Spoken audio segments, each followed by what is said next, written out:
David menyerahkan Vano dan Vino pada Paris. Lelaki itu segera masuk ke dalam mobil dan pergi. Sementara Paris dia hanya diam terpaku. Dia sebenarnya tidak ingin pergi, tapi dia juga tidak mau membahayakan si kembar. Akhirnya dia dan anak buahnya pun pergi dari tempat itu dan membawa Vano dan Vino pulang. Dalam perjalanan hati Paris terus gelisah. Dia terus memikirkan Margaret dan David. Paris mengambil ponselnya dan menelpon seseorang, tapi matanya tiba-tiba menangkap sosok wanita yang sangat dia kenal. Berhenti. Paris meminta anak buahnya menghentikan mobil dan mencari sosok wanita yang sangat dia kenal itu, tapi dia tidak menemukan siapapun di sana. Ada apa, Tuan Muda? Tanya anak buahnya. Tidak, hanya saja tadi aku seperti melihat Tania. Mungkin aku salah lihat. Jawab Paris lalu kembali masuk ke dalam mobil. Mobil kembali melaju menuju pelabuhan, tapi Paris semakin gelisah. Sementara itu di villa, Jonathan dan istrinya sedang menyiksa Margaret dengan kejam. Wanita tua yang udah terluka itu pun dipukul hingga babak belur dan darah mengalir di mana-mana. Ternyata aku bisa membalaskan dendam kepada wanita tua ini.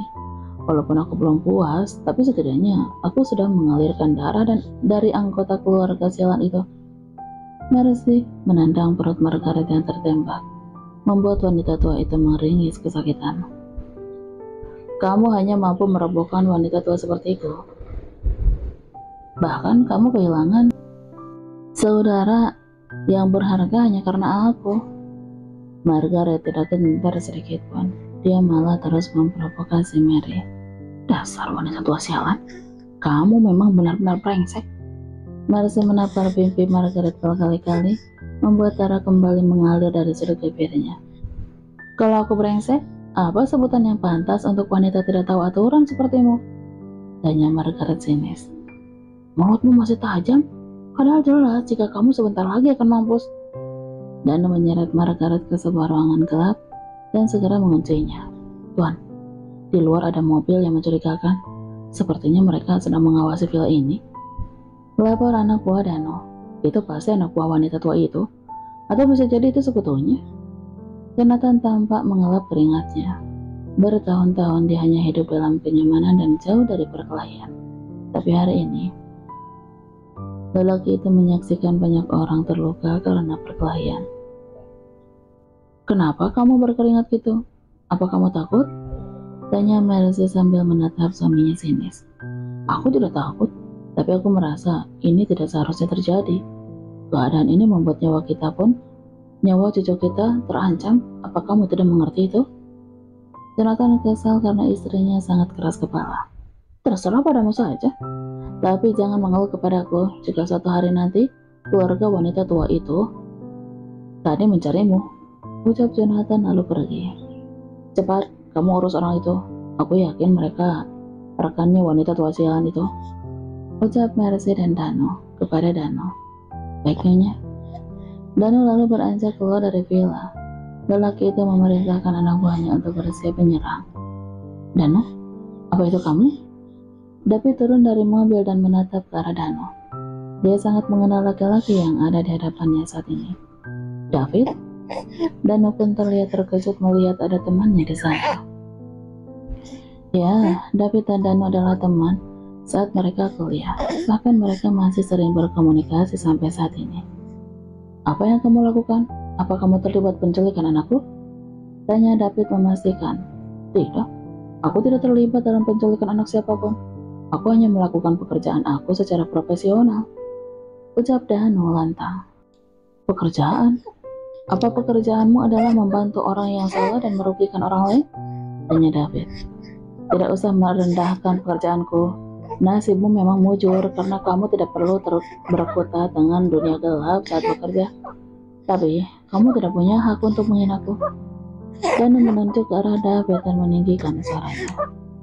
Sebagai temanmu, aku sangat menyesal dengan langkah yang kamu ambil.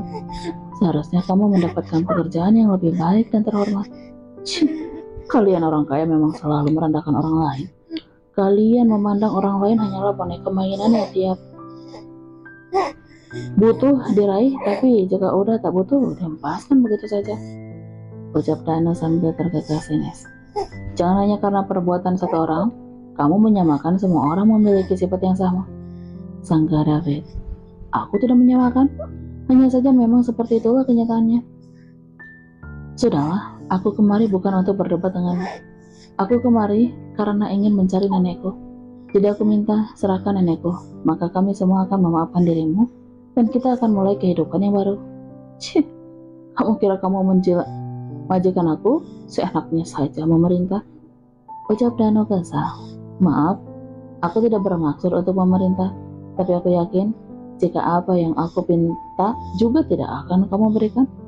Kalau kamu udah tahu, kenapa meminta? Lebih baik cepat kamu pergi dan jangan pernah kembali lagi. Ucap Dano sinis. Aku pasti akan pergi, tapi tidak sendiri. Aku harus membawa nenek bersamaku. Nenekmu itu sudah mati, jadi kamu tidak usah berharap dia akan kembali. Dano tertawa, dia sangat meyakinkan, dan itu membuat David terpancing emosi. David menendang perut Dano hingga laki-laki itu mundur 2 langkah. Berani sekali kamu menendangku. Apa kamu bosan hidup, ha? Dano melawan dan balik menyerang David. Akhirnya terjadilah perkelahian antara 2 laki-laki itu. Keduanya terlihat berimbang, saling serang, saling tangkis, dan juga bertahan. Sementara itu Morgan yang baru saja turun dari kapal segera menuju ke alamat yang diberikan oleh Faris. Ya, Faris sangat mengkhawatirkan keadaan Nenek dan juga David. Makanya dia meminta bantuan. Baru 5 menit dia meninggalkan pelabuhan, dia malah melihat Dania sedang diganggu oleh seseorang. Lepaskan dia, teriak Morgan lantang. Para preman yang sedang mengganggu Dania pun menoleh ke arah Morgan dan tersenyum sinis. Tua bangka, tapi mau cari masalah dengan kita, ucap salah seorang preman, lalu berjalan mendekat ke arah Tuan Morgan. Lah, Tuan Morgan langsung menampar preman itu setelah dia mendekat. Kurang ajar, kamu berani memukul anggota Elang Biru? Bentak lelaki yang baru aja ditampar oleh Morgan. Emangnya kenapa? Aku bahkan tidak peduli pada siapapun. Jika dia melakukan kesalahan, pasti aku akan memberikannya pelajaran, ucap Tuan Morgan sinis. Mendengar perkataan Tuan Morgan, lelaki itu pun marah. Dia melayangkan tinjunya, tapi dengan sigap. Tuan Morgan menangkis dan menendang perut lelaki itu. Brengsek. Melihat rekannya kalah telak, 3 rekannya pun mengeroyok Tuan Morgan, membuat dia kewalahan dan akhirnya jatuh tersungkur di tanah.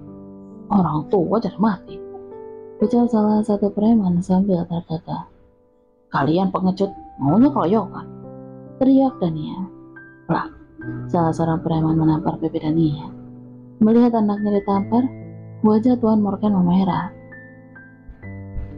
Berani sekali kalian menampar putriku. Kalian cari mati, ha?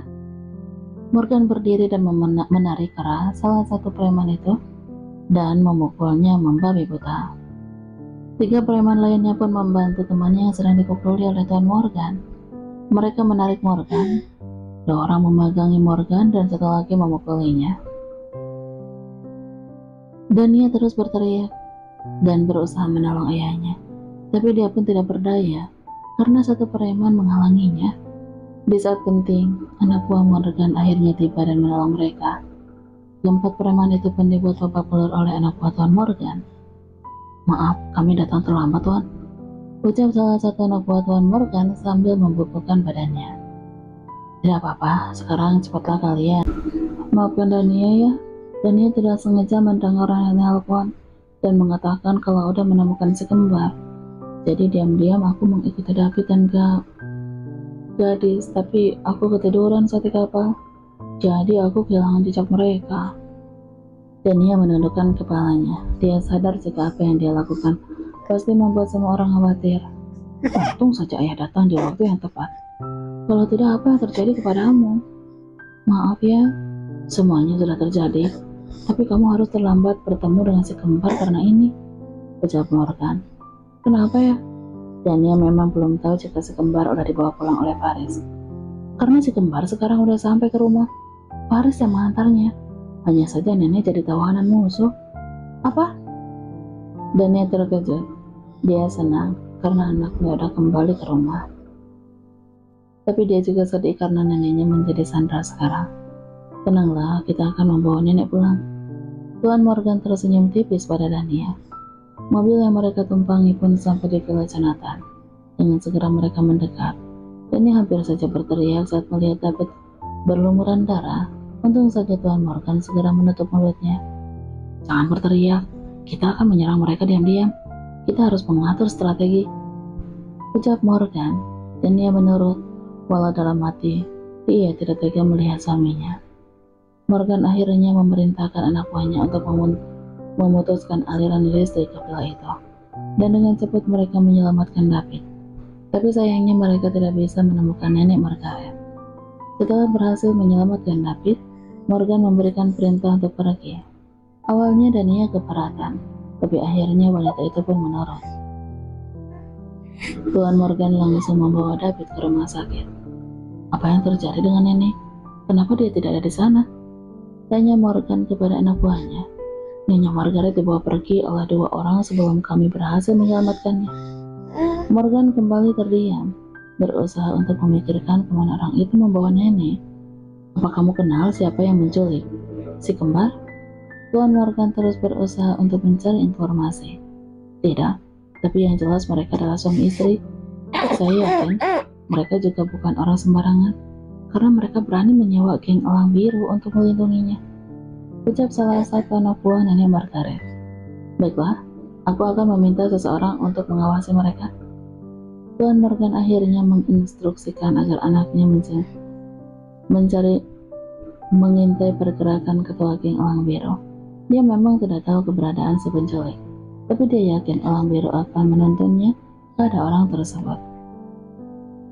Sementara itu di ruangan rawat, Dania terus menatap suaminya. Dia menangis terseduh. Nyonya Asmita yang baru aja datang, dia menghampiri menantunya. Jangan menangis, nak. Suami dan anak-anakmu akan baik-baik saja, ucap Nyonya Asmita sambil menggenggam tangan Dania. Sampai kapanpun semua ini akan berlangsung, Bu. Sampai kapan permusuhan dan balas dendam ini akan membuat hidupku tidak tenang, ucap Dania sambil terus menangis. Kita hanya bisa berbuat sebaik mungkin, nak. Tapi jika orang lain membenci, itu bukan kesalahan kita, tapi itu salah hati mereka yang tidak bisa melihat semua masalah dengan baik, ujar Nyonya Asmita. Tapi Bu, Dania ingin hidup tenang dan bahagia bersama keluarga. Tidak mau lagi ada kebencian, tidak mau lagi ada dendam, karena dendam hanya akan menimbulkan masalah baru yang semakin rumit. Kamu anak baik, tapi sayangnya tidak semua orang memiliki pikiran yang baik. Masih banyak di luar sana orang yang lebih senang melihat orang lain sengsara, jelasnya Asmita. Ibu benar, kita hanya harus berbuat baik. Terserah orang mau menghargai atau membenci, itu hak mereka. David yang sebenarnya udah sadar dari tadi, langsung ikut masuk dalam obrolan istri dan ibunya. Kamu sudah sadar? Dania langsung membantu suaminya untuk duduk. Aku udah baik kan? Mana anak-anak? Aku ingin bertemu mereka, ucap David sambil tersenyum. Anak-anak di rumah, aku juga ingin sekali bertemu mereka. Air mata Dania kembali menetes. Dia khawatir pada neneknya. Tenanglah, aku yakin nenek pasti akan baik-baik aja. David menggenggam tangan Dania dan mengusap air mata istrinya. Bagaimana aku bisa tenang, Mas? Nenek tidak diketahui keberadaannya.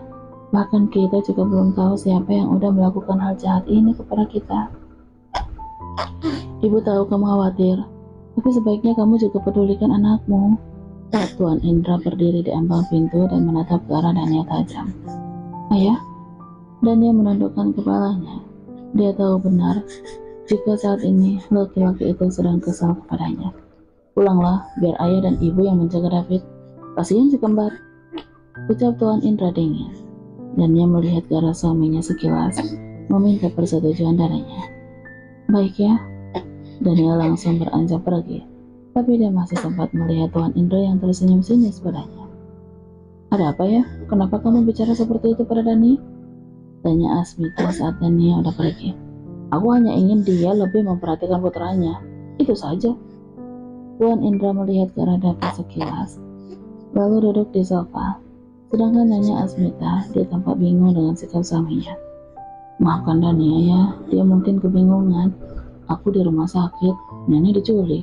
Jadi diamlah, kamu tidak usah membelanya. Tuan Indra memotong kalimat tapi cepat. Tapi tidak membela ya, hanya saja aku paham dengan apa yang dialami Dania saat ini. Apapun alasannya, ayah tidak suka dia pergi seenaknya seperti itu. Bagaimana jika terjadi hal yang buruk padanya? Bagaimana nasib si kembar nantinya? Ucap Tuan Indra masih dengan nada kesal. Ayahmu benar, seharusnya dia menunggu di rumah dan percayakan semuanya padamu. Tapi, dia justru pergi tanpa pamit. Apa tindakannya itu bertanggung jawab? Apa dia tidak berpikir bagaimana khawatirnya kami karena ulahnya? Nyonya Asmita juga ikut menyalahkan Dania, membuat David hanya bisa diam dan menghela napas dalam.